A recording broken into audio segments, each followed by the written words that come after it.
जय श्री कृष्णा। राधे राधे दोस्तों, सावन के महीने में शिवलिंग से यह गुप्त वस्तु अपने घर ले आई है। आपकी सभी मनोकामनाएं पूरी होंगी और इतना धन आएगा कि गिनते गिनते थक जाएंगे। भगवान भोलेनाथ जी की कृपा से आपके जीवन में बहुत उन्नति होगी।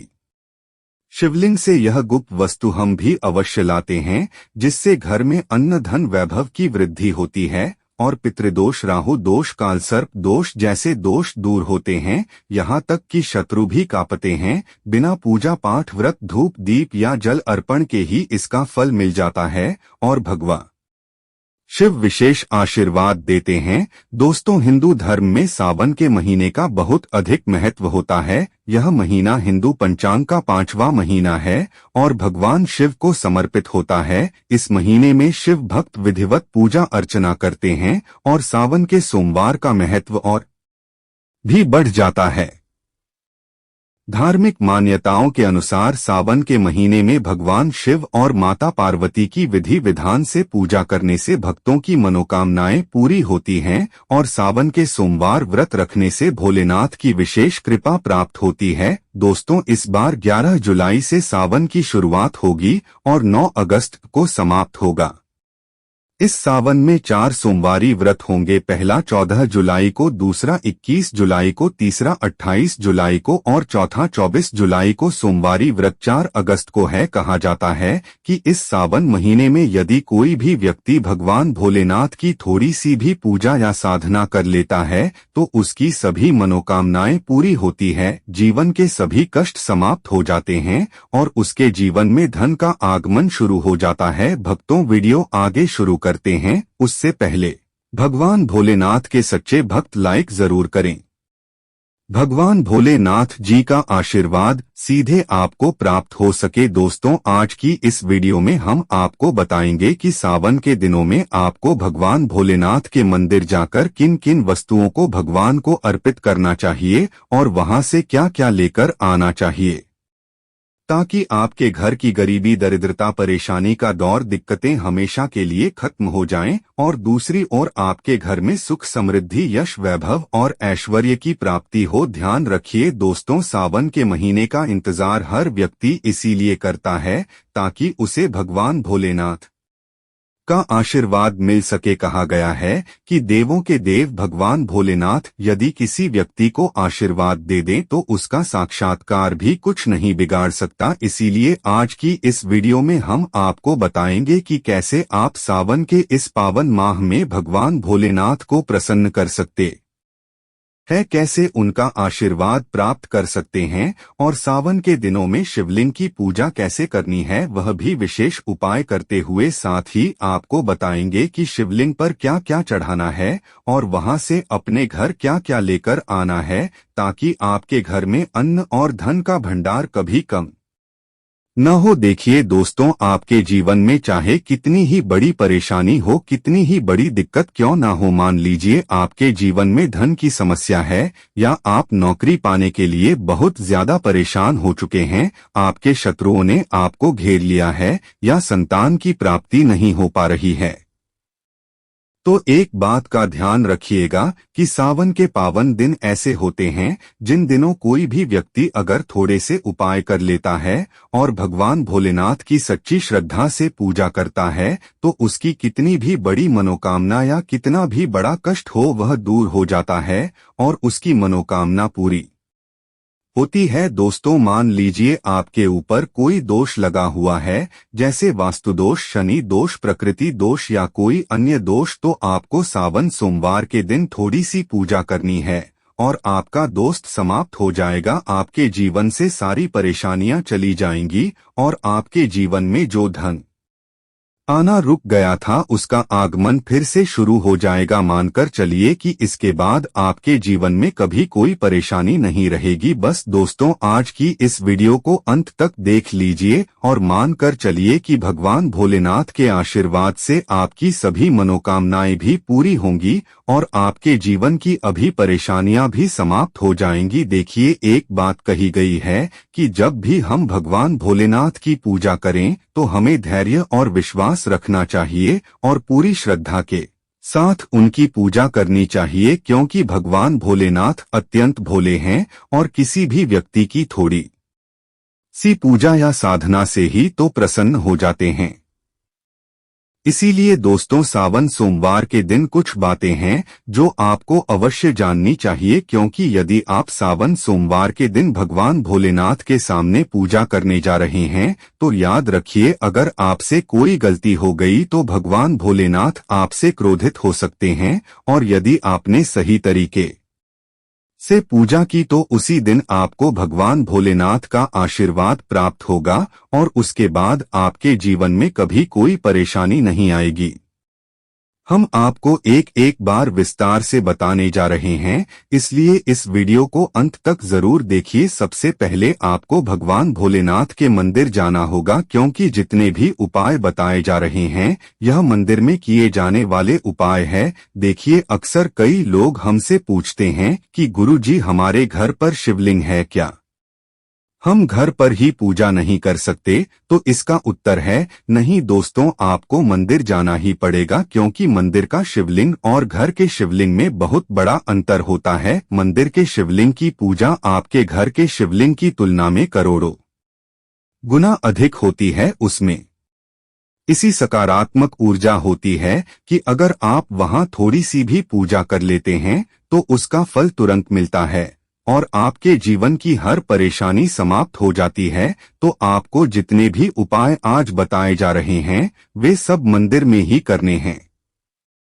आपके जीवन की परेशानियों को दूर करने और मनोकामनाओं की पूर्ति के लिए जो उपाय बताए जा रहे हैं उनके लिए आपको मंदिर जाना होगा। और सावन सोमवार का पर्व जो इस बार सोमवार को ही पड़ रहा है वह बहुत ही विशेष दिन होता है। इस दिन यदि आप मंदिर जाकर भगवान भोलेनाथ की सच्ची श्रद्धा से पूजा अर्चना करते हैं तो मानकर चलिए दोस्तों, आपके जीवन में कभी भी कोई कष्ट नहीं आएगा और पूरे वर्ष आपके घर में अन्न और धन का भंडार बना रहेगा। अब आपको क्या क्या चीजें ले जानी है यह ध्यान से सुनिए और कहीं लिख लीजिए, क्योंकि यदि आपने इनमें से कोई एक भी गलती कर दी तो आपकी पूजा पूर्ण नहीं मानी जाएगी। सबसे पहली चीज है जल, जिसे आपको घर से ले जाना चाहिए। अक्सर लोग कहते हैं कि मंदिर में भी जल मिल जाता है, लेकिन ध्यान रखिए दोस्तों, मंदिर का जल केवल तभी उपयोग करें जब कोई विशेष बाधा हो, अन्यथा घर से ही जल ले जाएं, क्योंकि जब आप घर से जल ले जाकर भगवान भोलेनाथ पर चढ़ाते हैं तो वह आपके घर का प्रतीक होता है और उसी जल के माध्यम से आप भगवान से अपनी सभी समस्याएं कह सकते हैं। जैसे ही आप वह जल भगवान भोलेनाथ पर चढ़ाएंगे आपकी परेशानियां भी समाप्त हो जाएंगी। इस जल में 2-4 बूंद गंगाजल जरूर मिला लें, क्योंकि बिना गंगा जल के पूजा पूरी नहीं मानी जाती है। विशेषकर महाशिवरात्रि या सावन सोमवार के दिन तो गंगाजल आवश्यक होता है। दूसरी चीज है 3 पत्तों वाला बेल पत्र, जो अत्यंत शुभ माना जाता है। कहा गया है कि यदि एक और आप 1000 कन्याओं को भोजन कराएं और दूसरी ओर भगवान भोलेनाथ को एक बेलपत्र अर्पित करें तो दोनों का फल समान होता है, इसलिए बेलपत्र अवश्य ले जाया गया। तीसरी चीज है सफेद फूल, जो भगवान भोलेनाथ को अत्यंत प्रिय है, इसलिए सावन सोमवार को मंदिर में सफेद पुष्प चढ़ाना चाहिए ताकि भगवान का आशीर्वाद प्राप्त हो सकेगी और जीवन की सभी समस्याएं समाप्त हो जाएं। दोस्तों, सफेद चंदन भी ले जाना आवश्यक होता है और यदि आप भगवान भोलेनाथ को दूध अर्पित करना चाहें तो यह ध्यान रखें कि दूध कच्चा होना चाहिए, पका हुआ दूध कभी नहीं चढ़ाना चाहिए। अब आगे जानिए कि और क्या क्या ले जाना है।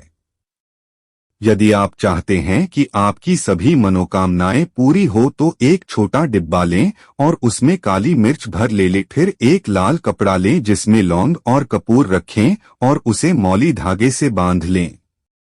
इस पोटली को अपनी जेब में रखकर मंदिर लेकर जाएं।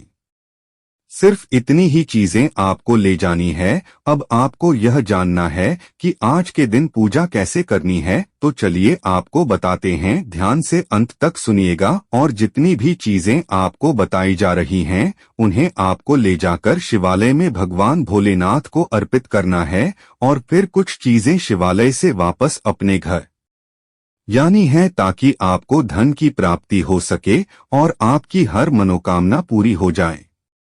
भक्तों, सबसे पहले आपको मंदिर जाना है और इस बात का विशेष ध्यान रखना है कि मंदिर जाने से पहले कभी भी काले या नीले रंग के कपड़े न पहनें, क्योंकि ऐसा करने से भगवान भोलेनाथ का क्रोधित रूप देखने को मिल सकता है। मंदिर पहुंचने पर सबसे पहले पतली धार बनाते हुए भगवान भोले नाथ को जल अर्पित करना है। ध्यान रहे कि यह जल धीरे धीरे और लगातार बहता हुआ चढ़ाना चाहिए।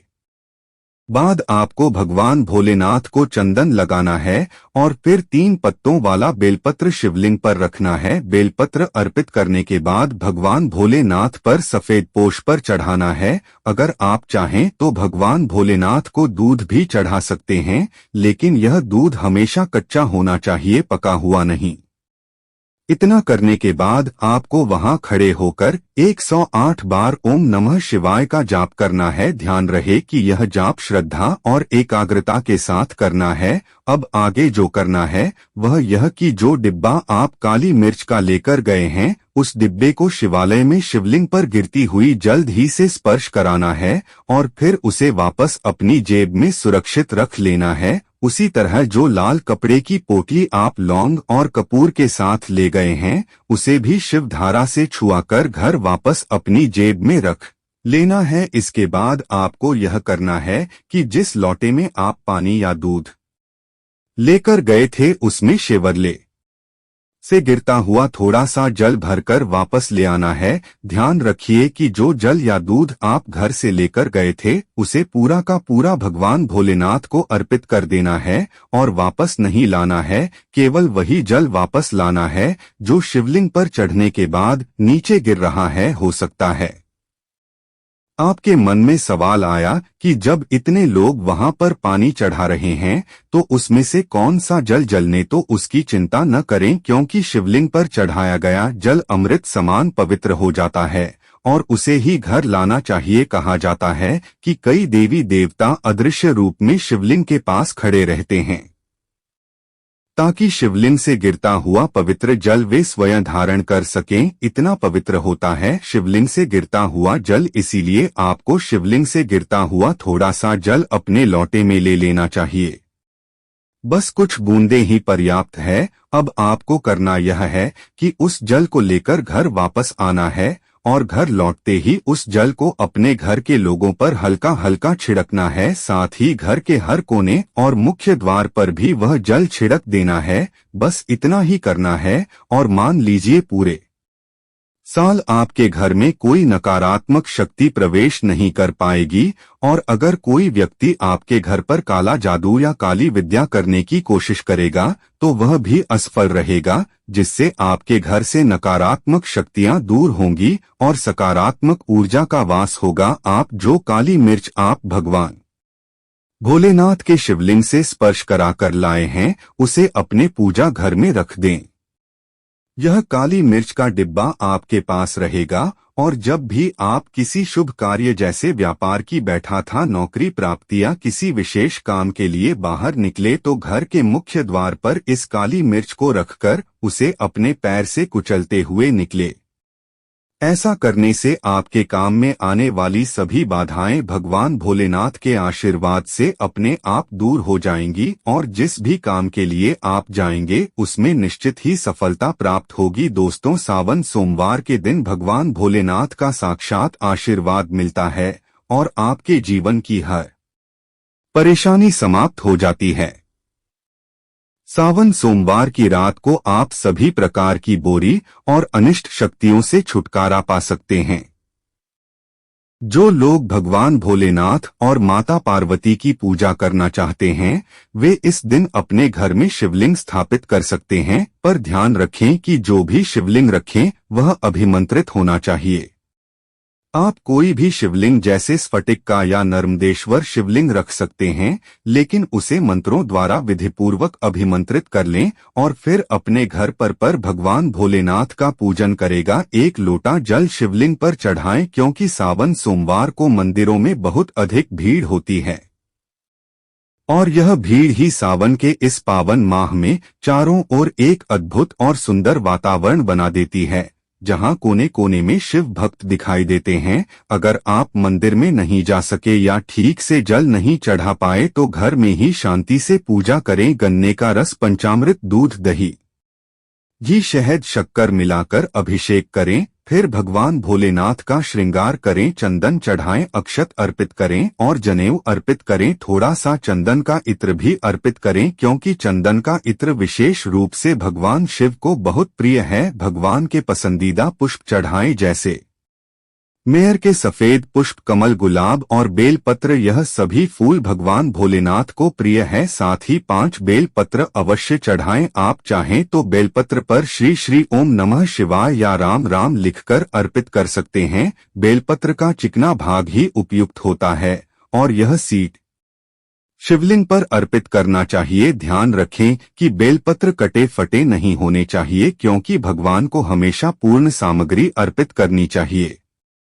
कहते हैं कि जब भगवान भोलेनाथ ने गले में वेश धारण किया था तो आदिशक्ति माता के कहने पर देवताओं ने भगवान शिव के सिर पर भांग, धतूरा, बेलपत्र आदि रखा और निरंतर जल अभिषेक किया गया। इस कारण उनके मस्तिष्क का ताप कम हुआ और तब से ही भगवान शिव को भांग, धतूरा अर्पित किया जाने लगा। यह बहुत कम लोग जानते हैं कि इसी कारण शिवलिंग पर भांग, धतूरा चढ़ाया जाता है। अगर आपके घर में शिवलिंग है तो आप आज के दिन भगवान शिव का त्रिशूल, डमरू भी अर्पित कर सकते हैं। शिव के डमरू की डम डम की ध्वनि मंगल गुरु से संबंधित होती है। दोस्त, तो आज का वीडियो कैसे लगा? अच्छा लगा है तो एक लाइक जरूर करें। धन्यवाद।